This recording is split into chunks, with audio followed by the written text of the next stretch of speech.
Mi marido vació la caja fuerte de nuestro viaje soñado, para comprar un auto de lujo para su amante. Pero lo que él no sabía era que, en poco tiempo, haría que ambos se arrepintieran hasta el último centavo. Y ahora te voy a contar cómo. Desde el primer mes de casados, Tomás y yo teníamos un plan.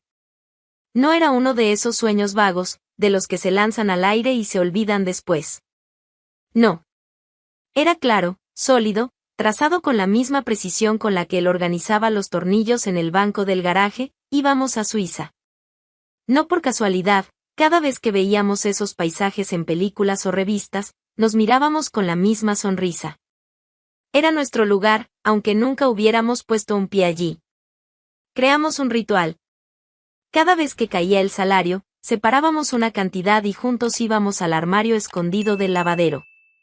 Detrás de un montón de toallas viejas, estaba una caja fuerte de metal que Tomás había instalado con mucho cuidado.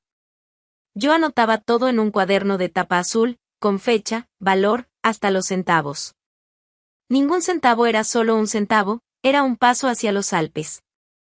Y cada moneda depositada ahí tenía sabor a fondo y olor a nieve fresca. Trabajaba en una escuela primaria en Burgos. Mi salario no era gran cosa, pero hacía milagros. Recortaba de aquí, dejaba de gastar allá. Rechazaba cafés fuera de hora, esperaba liquidaciones, inventaba recetas con lo que había en casa. Sabía que cada pequeño esfuerzo tenía un destino claro. Y lo mejor de todo era que Tomás parecía igual de comprometido. Él trabajaba con instalaciones hidráulicas, y a veces, cuando conseguía un trabajo extra, llegaba con un fajo de billetes pequeños, envueltos con una banda elástica, y decía, para nuestra Suiza, mi amor. Los fines de semana nos sentábamos en la sala con un mapa abierto sobre la mesa y folletos coloridos en las manos. Hablábamos de trenes panorámicos, lagos espejados, chocolates artesanales. Yo investigaba rutas, guardaba fotos en el celular, creaba carpetas, planeaba cada detalle. Me encantaba la idea de caminar de la mano con él en un pueblito alpino, rodeados de silencio y montañas. Soñaba con eso como quien sueña con su propia boda, solo que esta vez, el matrimonio ya estaba, y el viaje era nuestra luna de miel tardía. El tiempo pasó y la caja fuerte engordó. Nadie además de nosotros sabía de ese escondite. Era solo nuestro. Un secreto de dos. Y creo que eso lo hacía aún más especial. Podía oírlo cerrando la caja algunas noches. El clic metálico sonaba como música. La última vez que revisé el cuaderno, faltaba poco. Casi todo ya estaba ahí. Fue cuando comenté, creo que ya podemos empezar a mirar agencias, Tomás. Él estaba sentado a la mesa, con una manzana a medio comer en la mano. Me miró con una expresión medio insípida, pero asintió con la cabeza. Puedo dar una vuelta por el centro mañana. Ver los paquetes. Pero solo ver, ¿vale? Nada de cerrar todavía. Claro, Irene. Solo mirar. Tomás salió esa mañana diciendo que iba al centro de Logroño, a pasar por una agencia de viajes. Yo misma lo sugerí, con ese entusiasmo que solo quien sueña durante años puede tener. Le pedí que solo echara un vistazo a los paquetes, sin prisa, que anotara todo con calma y me contara después. Él dijo que sí, me dio un beso algo distraído y se fue. En ese momento, yo todavía creía que íbamos juntos a Suiza. La agencia quedaba en una esquina concurrida de la calle Portales. Tomás entró sin prisa, mirando alrededor, y fue atendido por una joven que, tan fuera del estilo de la agencia, parecía un anuncio aparte. Nayara. Cabello recogido en un moño improvisado, uñas rojas, blusa demasiado ajustada para el entorno y una mirada que, al encontrarse con la de Tomás, no parpadeó. Ella se enderezó en la silla como quien reconoce una presa fácil. Buenos días, señor. ¿Buscando un viaje o una excusa para escapar de la rutina? Dijo, sin disimular su sonrisa ladeada. Tomás respondió con una frase objetiva, intentando mantenerse enfocado, quiero información sobre un paquete a Suiza. Mi esposa y yo llevamos años ahorrando. La idea es hacer un viaje especial, sin escatimar. Ella soltó una risita corta y cruzó las piernas lentamente, dejando que la sandalia golpeara el tacón. ¿Ya? Suiza. Frío, chocolate, mucho blanco, mucho orden. Bien correcta. ¿Como su esposa?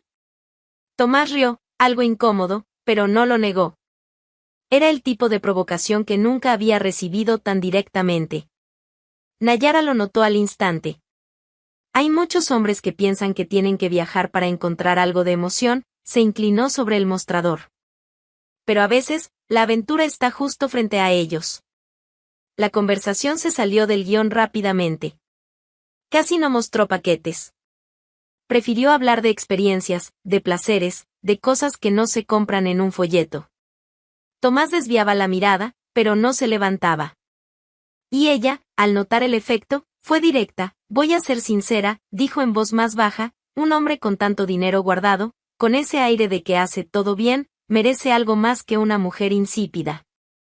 Él no respondió. Ella sonrió. Y sin pedir permiso, sacó la tablet y comenzó a escribir. Pásame tu número. Por si pienso en alguna ruta especial. ¿Mi número? Él aún dudó. Claro. Es más fácil para mostrarte opciones que realmente valgan la pena. No esos itinerarios tontos de pareja jubilada. Él se lo dio. Ella lo escribió y mandó un mensaje de prueba ahí mismo. Al volver a casa, Tomás ya no parecía el mismo. Había algo en su forma de caminar, en la postura, en el silencio. Al entrar, me mostró 2 folletos genéricos y dijo, aún faltan algunos ajustes, pero estamos casi. Me emocioné. Empecé a hablar sin parar, describiendo ideas para el itinerario, las maletas, los trenes panorámicos. Él solo escuchaba, con esa misma sonrisa seca que yo aún no sabía interpretar. Mientras pegaba otra imagen del lago de Ginebra en nuestra carpeta de viaje, su teléfono vibró con un mensaje de Nayara: si Suiza te parece demasiado fría, llámame. Yo prometo calor. Al principio, eran una que otra broma con doble sentido. Un emoji, una foto enigmática, una provocación disfrazada de sugerencia. Pero no tardó mucho. Pronto, los mensajes se volvieron conversaciones largas, cargadas de insinuaciones que él no había escuchado ni en los mejores momentos de nuestro matrimonio. Era como si Nayara supiera exactamente dónde tocar. Hablaba como quien conocía sus inseguridades, sus pequeñas carencias que nunca se había atrevido a admitir ni a sí mismo. Decía que él era un hombre con presencia, con porte, con cara de haber sido desperdiciado por una vida sin emoción. Él leía eso en el sofá de la sala, mientras yo cosía etiquetas de equipaje en unas cintas de tela. Y fingía que jugaba en el celular. En poco tiempo, comenzaron los encuentros. Primero en cafés al borde de la carretera, luego en moteles escondidos entre Logroño y Cenicero. Él decía que eran guardias de emergencia, fugas urgentes, clientes exigentes. Yo le creía. No por ingenuidad, sino por fe. Fe en ese proyecto que era nuestro, fe en el hombre que yo creía conocer. Nayara, por su parte, se fue adentrando en el juego con maestría. Sabía cuándo desaparecer por horas para inquietarlo, y cuándo reaparecer con una frase provocadora que lo traía de vuelta como a un perro con correa. Ella no se conformaba con poco. Empezó a exigir atención, disponibilidad, ventajas. Y Tomás le daba. Primero tiempo. Luego dinero. Hasta que, una noche, mientras estaban juntos en un hotel, soltó el comentario que lo cambió todo. ¿Sabes qué es gracioso? Siempre dices que tienes dinero guardado, pero no vives como si lo tuvieras. Siempre ese cochecito viejo, siempre esa ropa de técnico de obra. Tomás rió, medio incómodo. Ese dinero tiene destino, Nayara.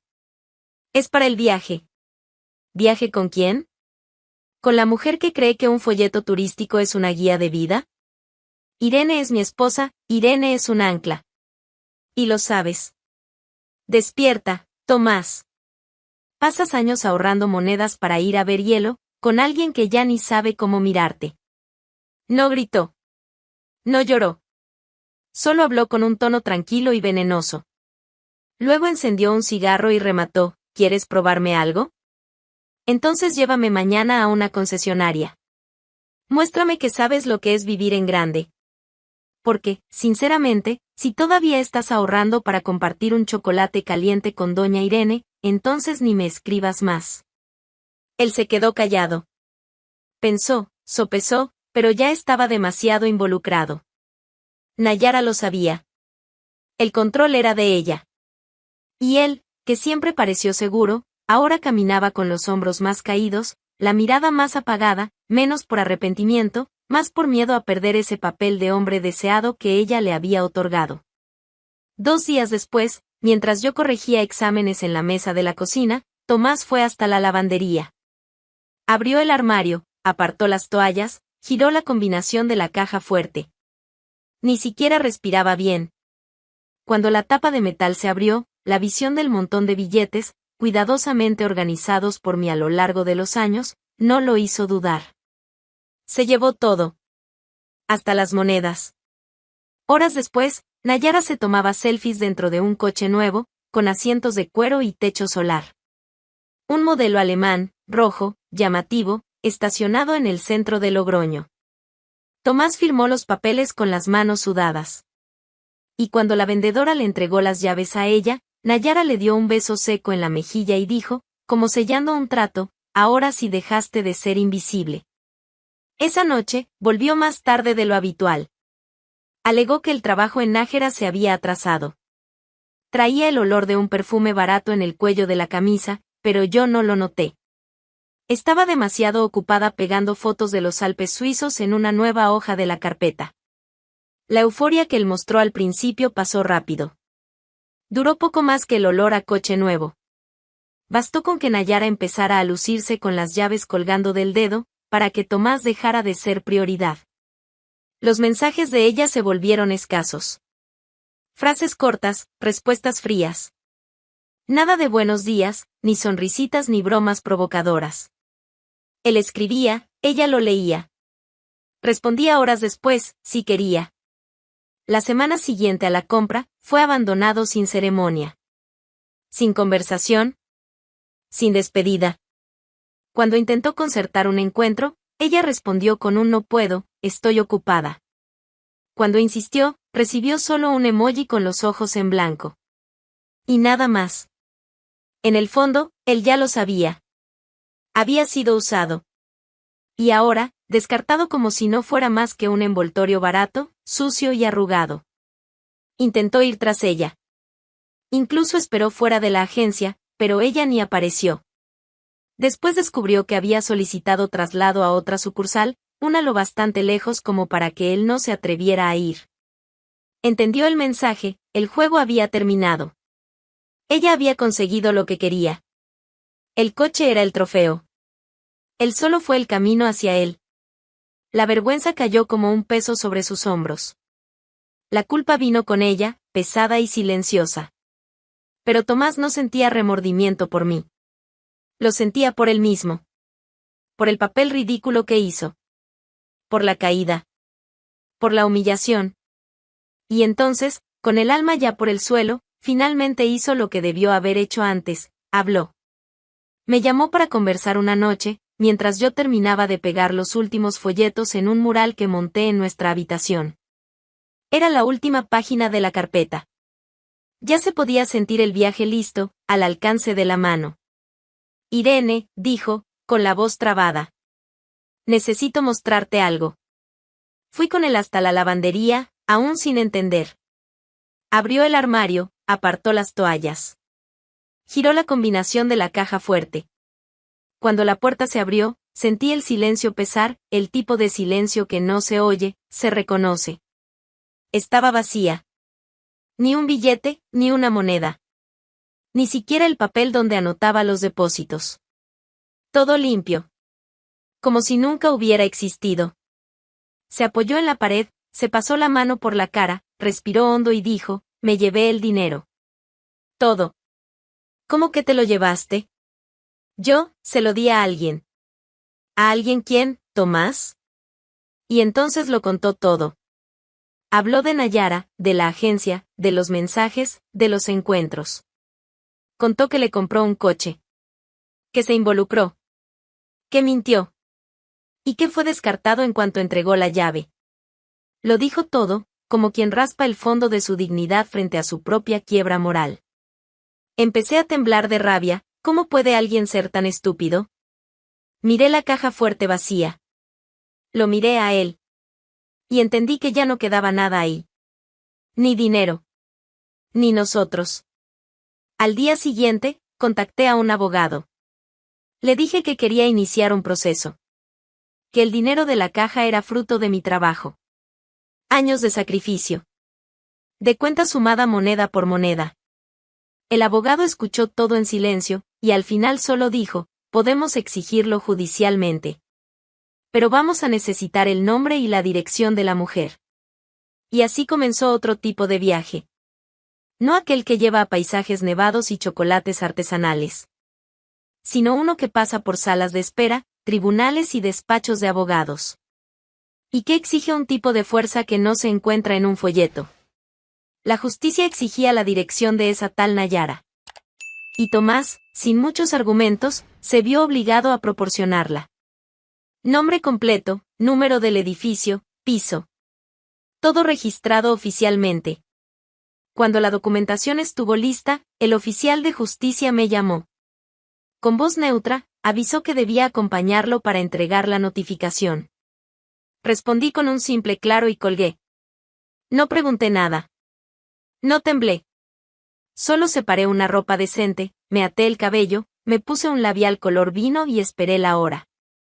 Llamé a la puerta de su apartamento junto al oficial. Un edificio de fachada desgastada, en el cuarto piso sin ascensor, con olor a fritura y cigarro viejo en los pasillos. El timbre tenía el botón torcido, y cuando sonó, tardó un poco en abrirse. Pero ella vino. Nayara. Con una bata de satén demasiado corta, mirada soñolienta y rímel corrido. El cabello recogido a las prisas. La cara de quien cree que el mundo gira a su alrededor, y no tiene idea de que está a punto de resbalar en su propio tacón. Al verme, soltó una sonrisita burlona, con la comisura de la boca levantada. Mira tú, la esposa. Buenas tardes, dijo el oficial, entrando en protocolo. Señora Nayara, está siendo notificada judicialmente para comparecer a la audiencia marcada en este documento. Ella tomó el papel sin mirar bien y se giró hacia mí.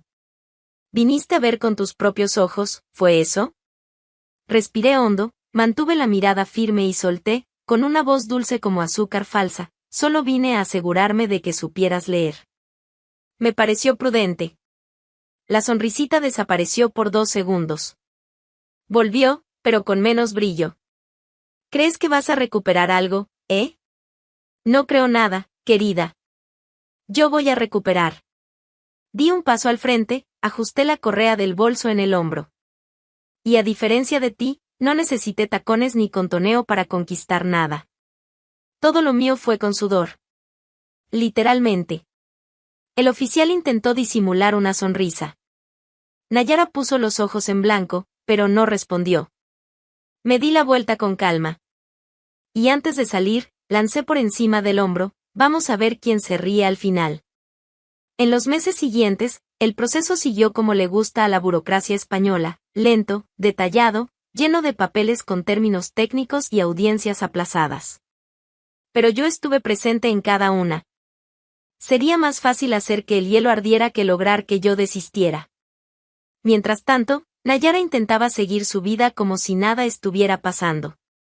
Mostraba el coche como si fuera una corona, desfilaba por las calles como una influencer de barrio. Pero yo lo sabía.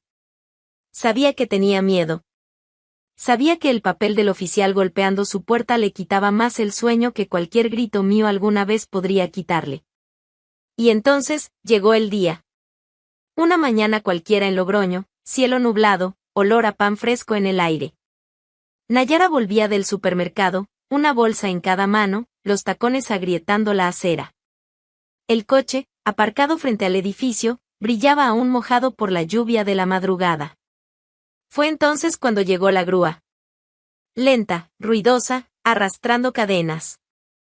El conductor bajó con una carpeta, habló con 2 vecinos, señaló el coche. Nayara se detuvo en la acera, sin entender. Intentó acercarse, decir algo, pero nadie la escuchó. La grúa enganchó el gancho, levantó el vehículo como quien levanta un trofeo robado. Ella se quedó allí, inmóvil, con el rostro congelado entre el asombro y la rabia. Las bolsas en el suelo. Un pie ya fuera del zapato. Gente en las ventanas. Vecinos murmurando. El coche fue llevado delante de todo el edificio. Y ella, por primera vez, no tuvo una respuesta lista. En la audiencia final, el juez leyó todo con la paciencia de un monje. Al final, me miró y preguntó, ¿prefiere el valor recaudado en la venta del coche o el bien en sí? Miré a Nayara, que ahora evitaba mis ojos como si yo fuera un espejo. Sonreí, sin prisa. Quiero el coche. ¿Estás segura? Insistió él. Completamente. Me gusta conducir cosas que fueron conquistadas con sacrificio. O con justicia. A veces, ambas. A la salida del tribunal, pasé junto a Nayara sin apuro. Estaba sentada, con las piernas cruzadas, mirando al suelo. Me agaché a su lado y susurré, ahora la que se ríe soy yo. Días después de la audiencia, el coche fue entregado. Los documentos ya estaban a mi nombre, y no quedaba ningún rastro del pasado en esa llave reluciente. Cuando abrí la puerta por primera vez, sola en el garaje, respiré hondo y me senté en el asiento del conductor como quien asume un trono. Estaba todo limpio, intacto, hasta con olor a nuevo. Era el mismo coche que antes servía de extensión del ego de Nayara, ahora era mío. Y no por capricho. Por justicia. Me tomé el domingo para salir. Sola. Ropa sencilla, cabello suelto, sin prisa.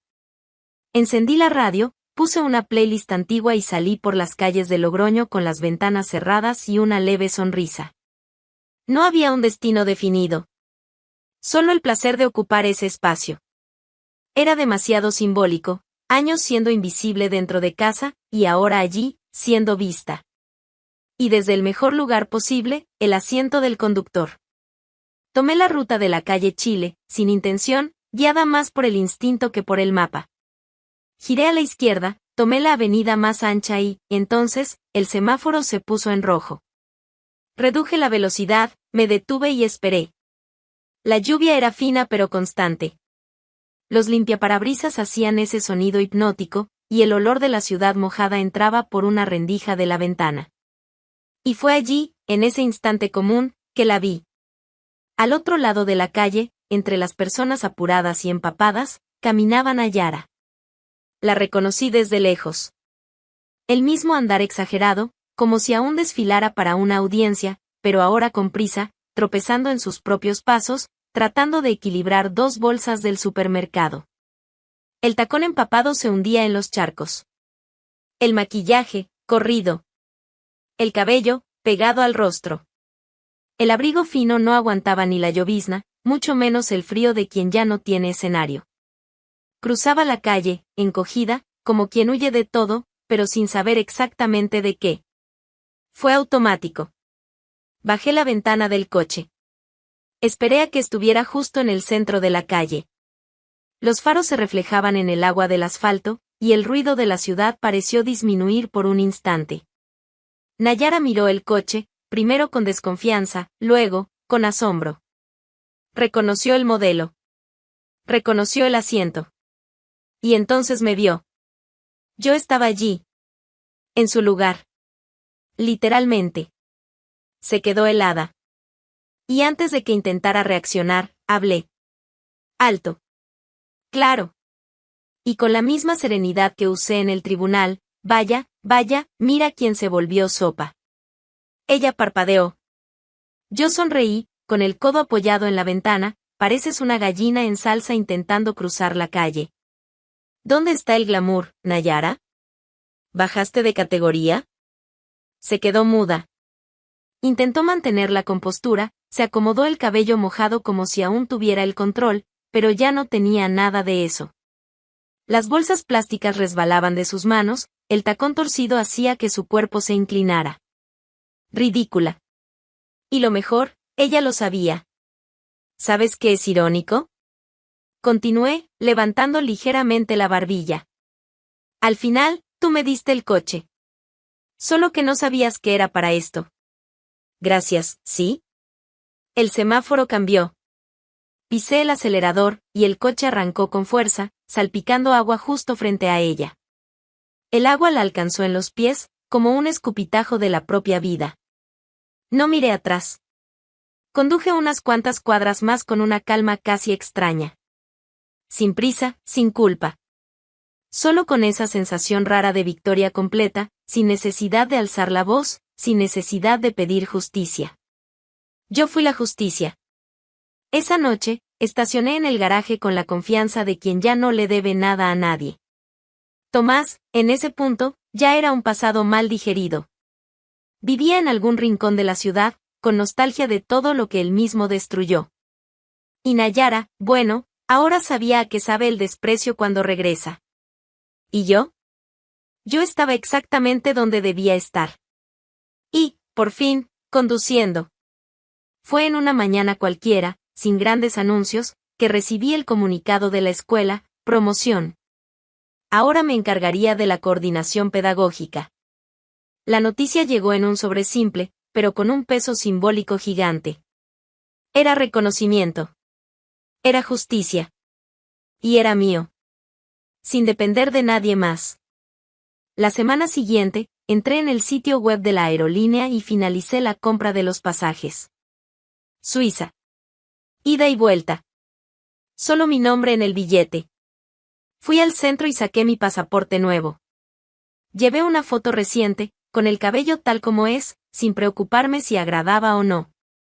Firmé con calma. Con la mano firme, sin temblar. Mi nombre completo. Irene Martínez. 2 semanas después, embarqué. Sin Tomás. Sin carpetas de recortes.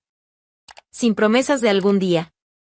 Solo mi maleta, mi abrigo grueso, mi guía de viaje y unas ganas genuinas de ver las cosas con mis propios ojos. El avión cruzó el cielo de España con la misma ligereza que yo sentía por dentro. No iba huyendo de nada. Iba hacia lo que siempre me perteneció. Llegué a Zúrich al atardecer. El frío me recibió con un viento cortante, pero no dolía. Era un frío que abrazaba. Tomé el tren panorámico hasta Lucerna, me senté junto a la ventana, pedí un chocolate caliente y me permití sonreír con el sabor que tenía. No era el sabor de quien ganó una guerra. Era el sabor de quien dejó de luchar por quien no lo valía. Hice todo lo que había planeado. Caminé por los pueblos, subí a los trenes cremallera, compré chocolates caros solo para mí. Pasé horas frente a un lago cristalino, en silencio, mirando las montañas. Y por primera vez, en muchos años, me sentí completa. No por estar sola, sino por no estar mal acompañada. Cuando volví a casa, traje souvenirs, recuerdos y una tranquilidad que ya nadie podía quitarme. Ya no era sobre el coche, ni la justicia, ni el escándalo. Era sobre reencontrar lo que habían intentado borrar en mí. ¿La mujer que fue traicionada? Esa quedó en el pasado. Ahora, solo me llaman por mi nombre. Irene. La mujer que fue a Suiza. Sola. Y volvió mejor aún. Y así fue como un sueño casi se volvió pesadilla, pero terminó con justicia hecha, coche nuevo en el garaje, y viaje asegurado, solo que sin traidores a bordo. Ahora cuéntame en los comentarios, ¿tú habrías hecho algo diferente? ¿Habrías perdonado? ¿O habrías ido aún más lejos? Quiero saber qué habrías hecho tú en mi lugar.